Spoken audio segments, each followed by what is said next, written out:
Salut! Astăzi o să răsfoim puțin nou update din FIFA Mobile.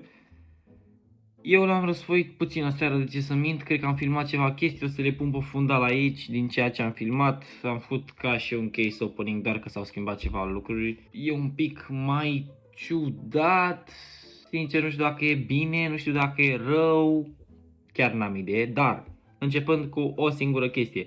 Nu o să mai putem farma atât de mult coins cum farmam înainte de aici, de la market, scuzați-mă, am uitat, unde nu trebuia. Nu o să mai putem să farmăm atât de mult coins de aici, de la, nici nu știu cum să zic, Trophy Road, habar n-am, pentru că s-au schimbat puțin treburile. Nu o să mai primim jucători, o să primim gemuri, 10.000 de gemuri. Pe astea pe care le primeai 9999 la FIFA Champion de 10 stele. Văd că și pe aici nu mai primim absolut nimic de genul. Aici 2000 de gemuri. Aici în jurul acestei chestii la fel playeri cu 2000 de gemuri și așa, la fel și la celelalte. La versus attack, la manager mode, bine, că eu nu prea mă joc la manager mode, că nu prea îmi place, nu am starea necesară ca să stau să mă uit acolo, nu îmi place. Pe lângă asta s-a băgat ceva exchange, 30.000 de puncte pentru un 113-115 mi se pare mare big deal. Depinde ce jucători avem, hai să vedem ce jucători avem, că nu sunt ăștia de maxim overall. Avem și de 117 în joc în momentul de față, deci sunt și mai... Avem pe Harry Kane, avem Rafinha, Harry Kane și Rafinha, cei de 115, în rest avem 114, unde văd și un Ronaldo și un Messi, sunt bineveniți în update-ul ăsta, bine că aveau cartonașe și în cele trecute. Dar cea mai importantă chestie pe lângă aceasta, hai să luăm și pachetul ăsta, poate ne dă un 104. 1000 de puncte, perfect, o să le iau pentru că sunt foarte prețioase.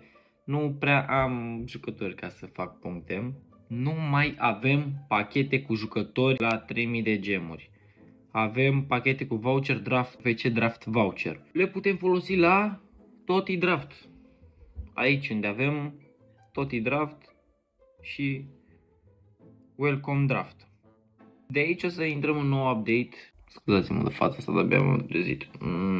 Go now, parcă n-am citit rapid așa, repede. No. Avem utoți de asta. Așa o să le pronunț, că nu știu să le spun altfel. Încă nu s-au scos, dar putem să facem exchange-uri, să facem dintr-un card normal, unul de ăsta. Aici la început observ că avem un fel de collect reward, dar nu înțeleg cum se colectează. You can claim the reward you own the amount of Toti attack. Da, nu știu, nu înțeleg sigur. Avem Toti Ultra Attack Challenge.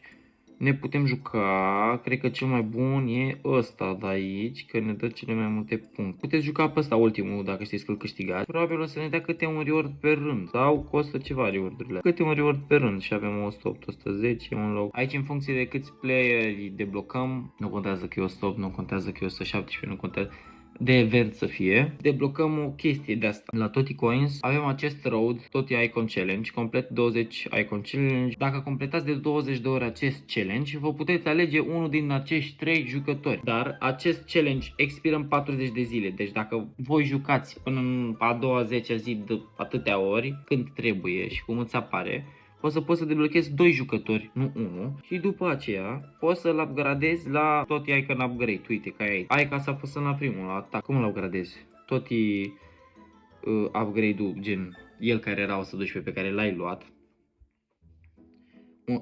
108 Toti Attack Player și 110 plus over player 5. Bă, în update-ul ăsta nu mi se par atât de mulți player pe care trebuie să-i bagi pentru un upgrade, mai ales că e un cartonaș de 114. Da, nu e atât de greu să-l faci. Plus asta e un cartonaș de 114, v-am zis cu o dată. Bine că dacă o să mai bagi un update 2-3 cu niște cartonașe un pic mai high over, o să fie destul de greu, pentru că deja avem 117, greu. Acum, hai să trecem puțin la drafturi. Dar parcă aș fi vrut să mai fac câteva gemuri, că și mai fi luat ceva tichete, am 10. Le dau pe astea 10 și vedem ce se întâmplă. Am deja un walkout, ia, să vedem. Anglia, striker, Bayern. Kane,